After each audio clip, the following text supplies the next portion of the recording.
તારીખ 11/7/2026ના રોજ Dindoli police station વિસ્તારમાં આવેલા રાજમહલ મોલમાં એક રાજ અજય દુબે કરીને એક છોકરો હતો, ઉંમર વર્ષ એની 20 હતી.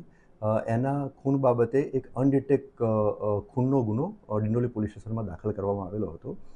ગુનાની ગંભીરતાને ધ્યાને લઈ અને ખૂન જેનું થયેલું હતું 20 વર્ષનો છોકરો હતો.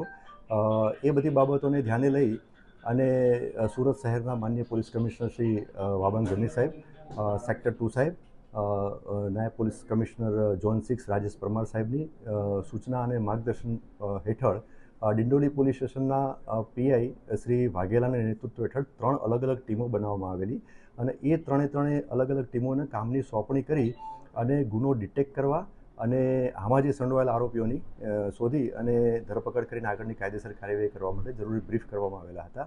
જે અનુસંધાને હ્યુમન ઇન્ટેલિજન્સ અને ટેકનિકલ સર્વેલન્સના આધારે આમાં જે સંડોવાયેલ 3 આરોપી હતા એની વિગત ડિંડોલી પોલીસને મળી. એ આધારે ડાંગ જિલ્લાના સાપુતારા તરફ જવાના રોડ ઉપર આ 3 આરોપીઓ એક 2 વ્હીલરમાં જતા હતા, તો એમને ઇન્ટરસેપ્ટ કરી અને 3 આરોપીઓને ત્યાંથી લઈ અને ડિંડોલી પોલીસ સ્ટેશન લઈને આવેલા છે. એમની પ્રાથમિક પૂછપરછ અત્યારે હાલ ચાલુ છે. પ્રાથમિક પૂછપરછમાં એમને ગુનો કરેલાની કબૂલાત કરેલ છે અને આ જે ગુનો જે મોટિવ હતો આ 3 આરોપીનો, એમાં એ રીતનું હતું કે 3 આરોપીના પહેલાં તો નામ જણાવું કે 3 આરોપી પૈકી પહેલા આરોપીનું નામ છે જયેશ ઉર્ફે જેમિન ભરત વૈષ્ણવ. એની ઉંમર વર્ષ છે 20 અને એ સાઈ દર્શન રેસિડેન્સી ડિંડોલી વિસ્તારનો રહેવાસી છે. બીજા આરોપીનું નામ છે હિતેશ ઉર્ફે સોનુ મનોજ કટિયાર. એની ઉંમર વર્ષ 19 છે. એ પણ સાઈ દર્શન રેસિડેન્સી ડિંડોલી સુરતનો રહેવાસી છે. અને ત્રીજા આરોપીનું નામ છે પ્રશાંત ઉર્ફે પવન ઉર્ફે બાશી રાજુ સિંધે. એની ઉંમર વર્ષ 19 છે. એ છત્રપતિ શિવાજીનગર લિંબાયતનો રહેવાસી છે. આ 3 આરોપી અને જે ભોગ બનનાર જે છે એ બધા મિત્રો હતા. આ જે 3 આરોપી પૈકી 2 આરોપી એટલે કે જયેશ વૈષ્ણવ અને હિતેશ કટિયારે એને અને વિક્ટિમ જે છે ભોગ બનનાર રાજ અજય દુબેને એને પૈસાની લેતી દેતીની મેટર હતી.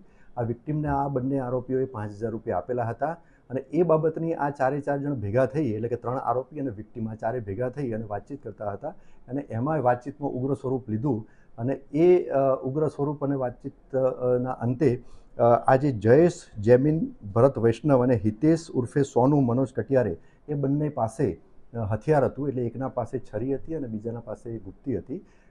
તો એની ઉપયોગ કરી અને આ વિક્ટિમને એ ગંભીર ઈજા કરવામાં આવેલી હતી, જેના કારણે આ વિક્ટિમનું મોત થયેલું છે. હાલમાં ગુનાની તપાસ ચાલુ છે. બંને હથિયારની વાત કરું તો હાલમાં પ્રાથમિક પૂછપરછ ચાલુ છે.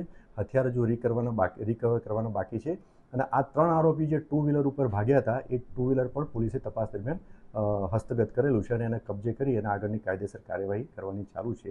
આ 3 આરોપીઓ પૈકી એક પ્રશાંત ઉર્ફે પવન ઉર્ફે બાસી રાજુ સિંધે, એના વિરુદ્ધમાં અગાઉ લિંબાયત પોલીસ સ્ટેશનમાં 2024માં એક શરીર સંબંધી ગુનો પણ દાખલ થયેલ હતો. આમ હાલમાં આ ગુનાની તપાસ ચાલુ છે. સર, સગાને એવું કેવું છે કે એના ખિસ્સામાં 5,000 રૂપિયા હતા, પૈસાને લેતી દેતી હોય તો પૈસા એના ખિસ્સામાં હતા, કેમ નહીં લીધું? પૈસાને લેતી દેતી એટલે આમને પૈસા આપેલા હતા. આ જે બંને આરોપીઓ જે છે વિક્ટિમને આપેલા હતા અને એ બાબતની જ ઉગ્ર બોલાચાલી થયેલી. અત્યારે હાલ મેં જેમ વાત કરી એમ કે પ્રાથમિક પૂછપરછ 3 આરોપીનું કરી છે, એમાં એમને આવું જણાવેલું છે. બીજી વસ્તુ કે અમુક સાયન્ટિફિક એવિડન્સ, મેડિકલ એવિડન્સ પણ મળેલા છે અને સાયોગિક પુરાવા પણ મળેલા છે. એ અનુસંધાને આ 3નું ઇન્વોલ્વમેન્ટ જણાઈ આવેલું છે અને હજુ હાલ પ્રાથમિક પૂછપરછ પછી પણ એમની જરૂર પડે રિમાન્ડ લેવામાં આવશે અને આગળની કાયદેસર કાર્યવાહી કરીને જે કંઈ વિગતો હોય એ આપ સમક્ષ રજૂ કરવામાં આવશે. આશરે 12:30 પોણા 1 વાગ્યાની આસપાસનો આ બનાવ છે રાત્રિના.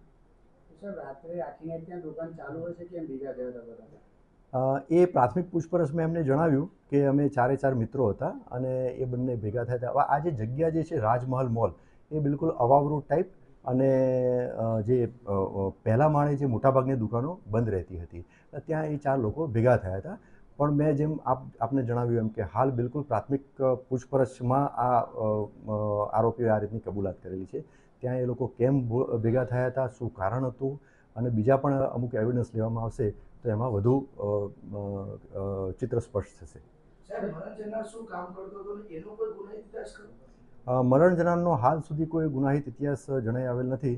મરણ જનાર જે છે એ ટુ વ્હીલર જે વ્હીકલ કંપની તરફથી જે લોન ઉપર આપવામાં આવે એ લોન રિકવર કરવાનું એટલે રિકવર એજન્ટ તરીકે કામ કરતો હતો. અને આ જે 3 આરોપીની વાત કરું તો જયેશ ભરત વૈષ્ણવ જે છે એ એના ભાઈનું ભૈરવ મેડિકલ સ્ટોર છે એમાં કામ કરતો હતો. આ હિતેશ મનોજ કટિયારે એની આ જે જગ્યાએ બનાવ બન્યો એટલે કે રાજમહલ મોલ એમાં એની વોલપેપર અને ઇન્ટિરિયરની દુકાન છે એની. અને ત્રીજો આરોપી જે છે એ પ્રશાંત ઉર્ફે પવન બાસી રાજુ સિંધે એ પાંડેસરા વિસ્તારમાં સ્વામિનારાયણ ટ્રાન્સપોર્ટ નામની કંપની છે એ કંપનીમાં કામ કરતો હતો. સાહેબ છરી એ લોકો પાસે લઈને ફરે છે કેમ?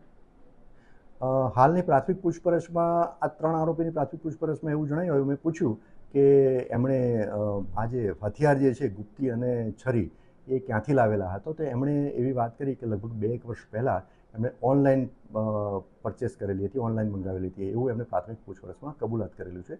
તેમ છતાં આ દિશામાં તપાસ ચાલુ છે. અગાઉ પણ સર આ મોલમાં કંઈક અસામાજિક પ્રવૃત્તિઓ થઈ ચૂકી છે. આ બાબત કોઈ મોલ પ્રશાસન વિરુદ્ધ ઠોસ કાર્યવાહી કરવામાં આવશે? હાલમાં મેં આપને વાત કરી કે હાલ પ્રાથમિક તબક્કામાં તપાસ છે. અમારી પ્રાયોરિટી આરોપીની વિરુદ્ધમાં પુરાવા એકત્રિત કરવાની અને સૌથી પહેલાં પ્રાયોરિટી તો ગુનો ડિટેક્ટ કરવાની અને આરોપી પકડવાની કાર્યવાહી હતી એ અમે પૂરી કરી છે. હવે તપાસ મજબૂત થાય, તપાસમાં તમામ પુરાવાઓ ભેગા થાય, વ્યવસ્થિત બધા તમામ પ્રકારના એકત્રિત કરવાની કાર્યવાહી ચાલુ છે. અને એની સાથે સાથે આ મોલમાં, કારણ કે મેં આપને જણાવ્યું એમ કે મોલમાં અંદરના ભાગે ઘણી બધી દુકાનો બંધ રહેતી હતી એટલે અવાવરું ટાઈપનું હતું. એટલે આવી અવાવરું જગ્યા હોય ત્યાં અમુક લોકો ભેગા થઈને અસામાજિક પ્રવૃત્તિ કરતા હોય એટલે આ દિશામાં પણ અમે તપાસ ચાલુ કરશું પેરેલલ. અને જે મોલના માલિક હોય અથવા તો જે મોલના જે સોસાયટી કદાચ એમને બનાવેલી હોય તો એમને પણ બોલાવી અને વ્યવસ્થિત બ્રીફ કરવામાં આવશે કે ભવિષ્યમાં પણ આ પ્રકારના કોઈ બનાવ બને નહીં અને આવી કોઈ પણ અસામાજિક પ્રવૃત્તિ ધ્યાનમાં આવે એમના તો તાત્કાલિક પોલીસને જાણ કરે. Okay sir.